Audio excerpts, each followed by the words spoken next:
아까 제가 처음에 첫 머리에 말씀을 드렸는데요. 시진핑 국가주석이 이렇게 얘기하죠. 대한민국 사랑합니다.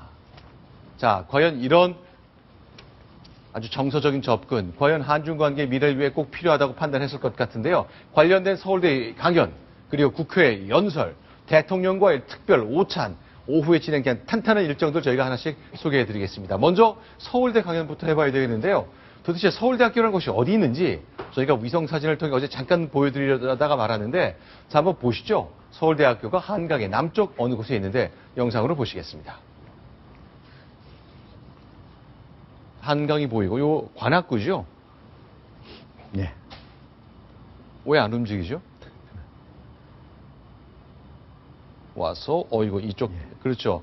관악산 자락에 있는 이 캠퍼스가 있는데요. 전체가 서울대 캠퍼스 전경인데요. 네. 가장 왼쪽 상단에 보이는 게 전체 스테디엄 운동장이 보이고 그 아래로 내려오면 지금 문화관이 보이고 정문이 있고 운동장 보이고 바로 문화관이 지금 보이고 있습니다. 통상 외부에 그 귀빈이 오게 되는 경우는 이렇게 큰 강당인 문화관이라는 곳에서 연설하는 것이 일반적이잖아요. 예, 외국 정상이나 반기문 유엔 사무총장 같은 경우에도 서울대에서 학생들을 상대로 강연을 했을 때 바로 문화관에서 했습니다. 문화관이 가장 많은 사람들이 쉽게 들어갈 수 있는 곳입니다. 자, 그런데 시진핑 국가주석이 선택한 지역은 이쪽 공과대학 쪽입니다. 공과대학 안에서 글로벌 공학교육센터라는 곳, 굳이 이곳을 강조했죠.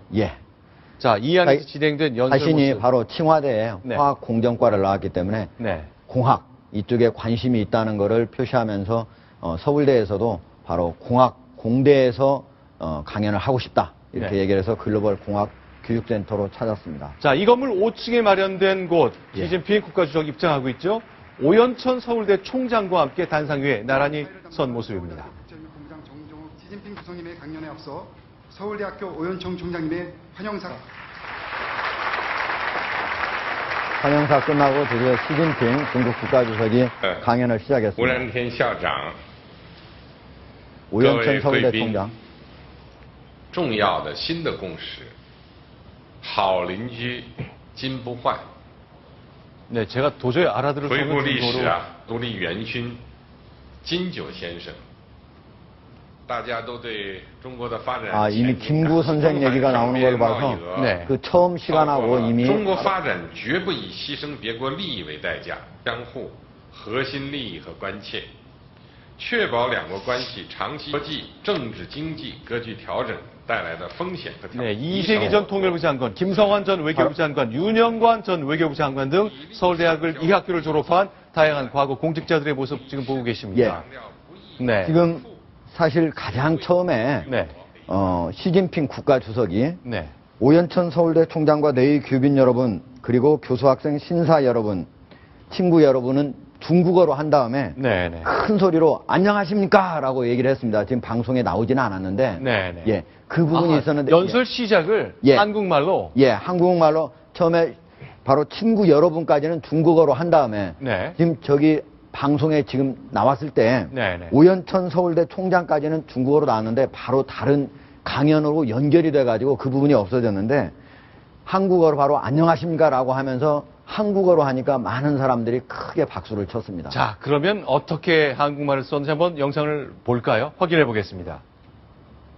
안녕하십니까? 감사합니다. 谢谢. 안녕하십니까? 감사합니다. 쎄쎄. 이거 한번 다시 들어봐야 되겠네요. 그러니까 처음에 안녕하십니까? 이거는 연설의 첫머리고요. 그리고 연설을 모두 마친 다음에는 대한민국 사랑합니다 라고 하는 말을 한국말로 해가지고 거기에 참석했던 300여 학생과 모든 사람들이 약 500여 명이 참석을 했는데 기립박수를 쳤습니다. 자, 기립박수에 나왔던 한국어. 우리 박근혜 대통령이 중국 가서 중국말로 했을 때도 중국인들은 큰 박수를 보내왔었는데요. 다시 한번 확인해 보겠습니다. 한국말 솜씨가 어색하지만 열심히 연습한 티는 좀 나는 것 같네요. 같이 확인하겠습니다. 안녕하십니까? 감사합니다. 谢谢. 안녕이 중국어로는 안닝이거든요. 발음이 사실은 시진핑 주석이 얘기하면서 안녕이 아니고 안닝이라고 했습니다. 중국식으로 발음을 했습니다. 자, 이러니, 자, 양국 간에 서로 상대국 언어를 통해 그 관심과 그 애정을 표현하는 것, 뭐, 오래된 이 관행입니다만, 예. 박근혜 대통령도 어제 중국어를 통해서 중국 주석에게 관심을 많이 표현했었죠. 어제 박근혜 대통령이 썼던 중국어 표현 다시 한번 확인해 보겠습니다. 최근 중국 언론에서 국민들과 함께하는 주성민의 모습을 친민, 낭민이라는 국민과 가깝고 국민과 즐겁게라는 말로 묘사했다고 들었습니다. 내 개인의 시간은 모두 어디로 갔나? 시간 또 취날러 라고 말씀하실 정도로 업무에 열중하고 계신다고 들었습니다. 쥐젠 또취날러라고 발음을 하셨는데요. 저게 무슨 뜻입니까? 바로 그 지난해 베이징에 가서 청와대에서 연설할 때보다 발음이 훨씬 나아졌습니다. 거의 중국인하고 비슷하게 발음하는데요. 저 얘기는 뭐냐면은 시진핑 국가주석이 러시아를 방문하기 전에 러시아 TV하고 인터뷰를 한 적이 있습니다. 그때 시진핑 주석은 어떤 그런 그 취미를 갖고 있느냐. 그러니까 내가 사실은 독서도 좋아하고 여행도 좋아하고 뭐 여러 가지를 얘기하면서 그런데 너무 일이 많아가지고 일을 못한다. 그러면서 저게 하나의 드라마로도 나온 적이 있었는데 쥐젠 또취날러 이 얘기를 썼습니다. 그러면서 중국에서 이게 많이 인구에 휘둘렸는데 그거를 박근혜 대통령이 아셨는지 그 얘기를 바로 정상회담에서 얘기를 중국어로 하니까 거기에 같이 참석했던 많은 사람들이 같이 웃었다라고 그럽니다. 아, 그렇군요. 자, 이제 서로 상대방 그 정상들이 관심을 갖고 있는 것, 너무 바쁜 주석, 내 시간은 어디 있나, 이런 노래 제목, 드라마 제목이 나올 정도의 이야기 만들었던 것을 놓치지 않고 박근혜 대통령이 딱 집어서 중국어로 표현을 했군요. 그런데요, 지금 노래 한 곡 소개시켜드리고 싶습니다. 자, 70년대 홍수환 선수와 결혼했던 오키 씨가 부른 노래가 있는데 바로 지금 한중 관계를 말해주는 것 같네요. 들어보겠습니다. 그러길래 이웃은 사촌이라 하지요. 멀리 있는 친척도 사촌만은 못해요. 누가 뭐래도 이 마음은 시진핑 국가주석이 부인과 함께 한국을 방문해서 1박 2일간 이렇게 우호의 시간을 보내고요. 저희 채널A 방송에서도 오키의 이웃사촌 노래를 이렇게 트는 걸 보면 평양은 과연 어떻게 생각할까요? 그만큼 정치 상황이 많이 바뀌었다는 건데 시진핑 국가주석이 양국 관계의 발전을 강조하는 말들을 어제 오늘 통틀어 아주 강조를 많이 했죠. 그럼 대표적인 걸 좀 소개해 주십시오. 예, 시진핑 국가주석은 우리 박근혜 대통령 정상회담에서 먼 친척은 가까운 이웃만 못하다는 말이 있듯이 한국에도 이웃사촌이라는 말이 있습니다. 중한 양국은 서로에게 중요한 이웃이고 서로에게 좋은 동반자, 친구입니다. 라고 얘기를 했습니다. 자, 한국엔 이웃사촌이 있단 말이 있다. 이거 둘째 줄에 있는 건데요. 첫 번째 말은 중국에 있는 말인가 보죠? 먼 친척은 가까운 이웃만 못하다. 예, 중국에 있습니다. 유엔친 뿌루 찔린이라고 되어 있습니다. 예.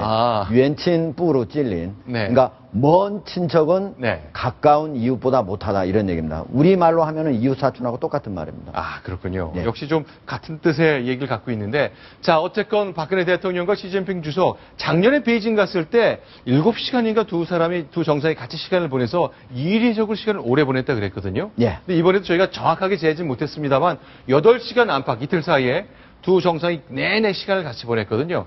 대표적인 게 오늘 오찬 행사일 것 같습니다.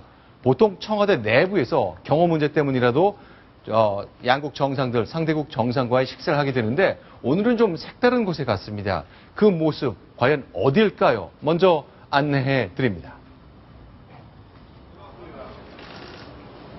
네, 저 서울 성북동에 있는 가구박물관이라는 곳인데 한국 가구박물관이라는 곳인데요. 오늘 지금 노란색의 옷을 차려입은 박근혜 대통령과 또 파란색의 옷을 입은 또 폭리위한 여사, 화사한 날씨, 화창한 날씨 속에 참 잘 어울리는 것 같은데요. 그렇게 가구박물관을 돌아본 뒤에 점심을 같이 하게 됩니다. 저기 그 성북동에 있는 한국 가구박물관의 경우에 여기가 관장이 정미숙 관장이라는 분인데 그 외 정일영 박사라고 팔선 의원을 지내고 외교부 장관을 했던 그 정일영 박사와 한국 최초 여성 변호인이었던 이태영 여사의 딸입니다. 거기가 관장을 하고 있는데 영정조 시대의 그 목가구 2,500여 점을 소장하고 있는 곳으로서 굉장히 외국 귀빈들이 올 때 많이 애용이 되는 장소입니다. 아, 이런 곳이 서울에 있었나요? 네, 서울 성북동에 가면 고즈넉한 그 언덕에 네. 한켠에 마련이 돼 있어서 남산도 보이고 또 네. 뒤에 또 산도 보이고 해서 네. 굉장히 그 관광객들이 많이 오는 곳이라고 합니다. 일반인들도 들어갈 수 있는데. 들어갈 수 있습니다. 네, 한국의 고가구들 아주 전통 가옥 속에 비치해 놓은 모습을 중국의 주석과 그 부인에게 소개해드리고 있습니다. 그렇죠. 여성들이 저런 것, 그 양국 그 과거 양식도 과거에 좀 비슷했기 때문에 그 뿌리를 올라가면 그 양국 사이의 오랜 인연 역시 오늘 그 오찬 행사에서도 확인할 수 있었겠네요. 그리고 또 우리나라 사람들이 선조들이 또 손재주가 좋아서 네. 그런 가구 이런 거 보면 외국 중국에서도 보고 굉장히 좋아한다고 그러더라고요. 네, 오늘 점심을 같이 했는데요. 네. 이런 얘기를 했다고 오늘 청와대 대변인이 전하더라고요. 펑리위안 여사가 점심을 먹으면서요. 네. 시진핑 주석이 된장찌개를 참 좋아하십니다라고 얘기를 했다고 합니다. 아하. 된장찌개를요. 그다음에 그게 내 이제 남편 시진핑 된장찌개를 좋아합니다. 근데 이게 이제 펑리위안 여사가 끓여주는 된장찌개인지는 잘 모르겠습니다만 어쨌든 간에 아니 근데 된장찌개 입에 익히기 쉽지 않거든요. 예, 그렇습니다. 근데 예. 그 한두 번 먹어본 게 아니라는 뜻이겠죠, 이렇게. 네. 예. 네. 그리고 홍유한 여사는요, 네. 산동성 출신이거든요. 네. 아. 그쪽에는 한국 사람들도 많이 있고 하기 때문에 네. 된장찌개를 좀 잘 알 수 있고요. 다만 그러나 시진핑 네. 국가주석은 북경에서 태어났고 그리고 네. 원래 고향은 샨시성이기 때문에 네. 그쪽은 된장을 먹지 않습니다. 예. 아, 그래요? 그 김치를 만드는 것도 굉장히 좋아한다 그래서요. 네. 이 펑리위안 여사가 김치를 만들어봤고 연구도 했고 네. 기술 개발을 애쓰고 있다 이런 네. 말까지 했을 정도라고 합니다. 네. 지금 화면에 보이는 장면은요. 네. 라가르드 그 IF 총재, 그다음에 네. 지금 모습은 그 2010년인가요? 네. 그 G20 정상회담 때 이 정상들의 이 사모들이 네. 같이 이 박물관을 찾아서 점심을 같이 하던 그런 모습이고, 이건 작년에 라가르드 총재가 이 한국에 왔을 때 이 조윤선 여성부 장관과 함께 만찬을 하는 모습이 이 사진으로 보여지고 있는데, 그만큼 외국에서 많은 여성분들이 올 때 저 장소 한국 가구박물관을 좋아한다고 합니다. 자, 여기는 국회군요. 네, 그렇습니다. 정유아 국회의장과 함께 지금 만나서 네. 가겠습니다. 오늘 오전에 시진핑 중국 국가주석이 국회를 찾아서 이 국회의장단을 예방하고 네. 얘기를 나눴었습니다.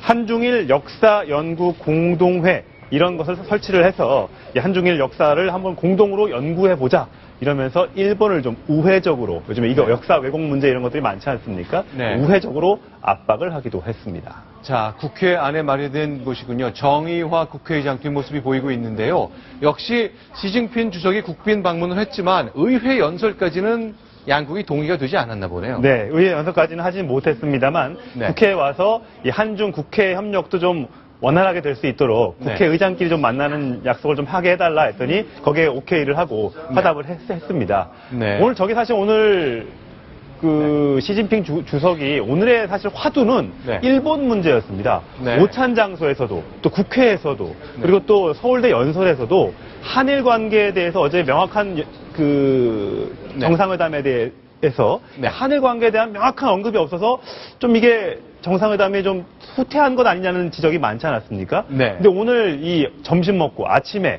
또 네. 서울대 강연에서도 굉장히 한일 문제에 대한 강력한 발언들이 많이 나왔었다고 합니다. 아, 지금 보면 그렇군요. 밑에 자막으로 나오지만 한중 정사가 이 일본 역사 수정주의와 자위권 확대에 대해 심각하게 우려하고 있다는 데 공감을 했다고 전하고 있습니다. 네, 그럼 일단 한중 공동 성명 내용 저희가 보면요.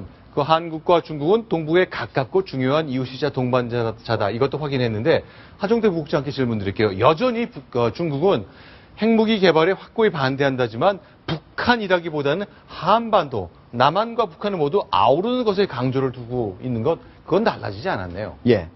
공동 성명에서 네. 한반도에서 핵무기 개발에 확고히 반대한다라고 했는데요. 중국은 어느 경우에도 립 서비스는 하지만은 바로 문서를 남기는 거에서는 양보를 하지 않습니다. 즉 원칙을 반드시 고수한다는 건데요. 시진핑 국가주석은 박근혜 대통령과의 정상회담에서는 분명히 북핵 개발에 반대한다라고 언명을 했습니다. 네. 그럼에도 불구하고 공동 성명에는 넣지 않았습니다. 저 이유는 네. 바로 미국이라든지 아니면 북한, 일본하고 얘기를 하게 될 때, 북한하고 만약에 얘기를 할 때 공동 성명 문안에 북한에서의 핵무기 개발에 확고히 반대한다라고 한다면은 북한하고 육자회담을 재개하자고 할 때 상당히 어려움을 겪을 가능성이 있다는 것을 중국이 우려를 하고 문서에 남기는 데서는 그런 것들을 빼자고 해서 뺀 것으로 그렇게 알고 있습니다. 자, 그런데 일단 어제 오늘 시진핑 국가주석이 일본에 대한 일본의 역사인식과 관련해서 무슨 얘기를 내놓을까 했는데 중국 CCTV가 이런 걸 방송했거든요. 예, 중국의 청와대에서 해명한 것과 조금 차이가 있는 것 같아서 좀 약간 미묘한 상황도 생겼다면서요. 예, 중국의 CCTV가 한중 정상회담을 보도를 하면서 바로 한국과 중국의 정상이 중국의 항일전쟁 승리와 한반도 식민재방 70년을 맞는 2015년, 바로 내년이죠. 양국이 기념 활동을 공동으로 실시하도록 노력하자라고 제안을 했는데 네. 이거에 대해서 박근혜 대통령이 따로 동의하는 대답은 하지 않았다라고 그럽니다. 아, 그러니까 내년이면 1945년 일본이 패망하면서 우리가 독립을 찾고 중국이 항일전쟁에 승리한 거 70년 됐으니 우리는 일본의 피해자였던 점에서 손잡자. 예. 그리고 한일 간의 이간 비슷한 것 같기도 하겠습니다. 예, 공동 이 정상회담을 하기 전에 네. 저거를 공동 문안에 넣자라고 네. 했는데 우리 측에서는 공동 문안에 넣었을 경우 네. 양국이 회의를 하는데 제3국의 문제를 다루는 거는 좀 그렇다 해가지고 넣지 않기로 했고요. 다만 중국에서는 시진핑 주석이 정상회담에서 저 문제를 언급을 하는 것으로 그렇게 얘기를 했고 마찬가지로 중국에서도 우리가 북핵의 핵무기 개발을 반대한다라고 하는 것을 공동 성명에 넣자고 했지만 중국에서도 공동 성명 문안에는 네. 그거는 넣을 수 없다. 서로 하나씩 주고받은 셈이죠. 네. 그렇기 때문에 청와대 대변인이 민경훈 청와대 대변인이 저것과 관련해서 중국에서 CCTV가 보도한 것을 우리 언론이 보고 어떻게 된 거냐 얘기를 했을 때 네. 그 부분에 대해서는 확인할 수 없다라고 네. 상당히 그런데 후의적으로 이렇게 오늘 주철기 외교안보수석이 저거에 관련된 또 얘기를 했습니다. 아하. 조금 전에 확인을 하고 온 결과로는요. 이 특별 오찬에 대해서 저 관련돼서 다시 한번 얘기가 있었다. 네. 이 행사에 대해서 그 광복 70주년 행사에 대해서. 근데 박 대통령이 이렇게 얘기를 했답니다. 이 내년은 광복 또 전승 70주년이라는 의미 있는 해기 때문에 네. 우리 한국에서도 네. 의미 있는 행사를 준비하려고 하고 있다. 네. 이렇게 소개를 했습니다. 아하. 그러니까 어제는 청와대 대변인을 통해서 저거 관련된 확인이 되지 않았다고 했지만 네, 네. 오늘 주철기 외교안보수석은 브리핑을 통해서 오늘 오찬에서도 저 같은 내용이 나왔는데 네. 박 대통령도 우리가 이제 한중이 같이 행사를 할지에 대해서는 아직 확정되지 않았지만 네. 한국에서도 의미 있는 행사를 준비하고 있다. 이렇게 시진핑 주석에 화답을 했고 시진핑 주석도 고맙다 이렇게 얘기를 했다고 밝혔습니다. 그렇죠. 한국과 중국이 일본과 관련해서 역사의식에서는 공통점을 갖고 있습니다만 군사동맹이라는 점에서 아직 중국은 북한의 군사동맹이잖아요. 미국을 중심으로 한 한미일 3국 간 협력이라는 점 때문에 이게 역사 문제만 떼놓고 생각하기 어려운 점이 굉장히 많습니다. 바로 이런 점 때문에 미묘한 생각 차이는 여전히 있다는 점 역시 안보 문제 떼놓을 수 없는 이슈인 거죠.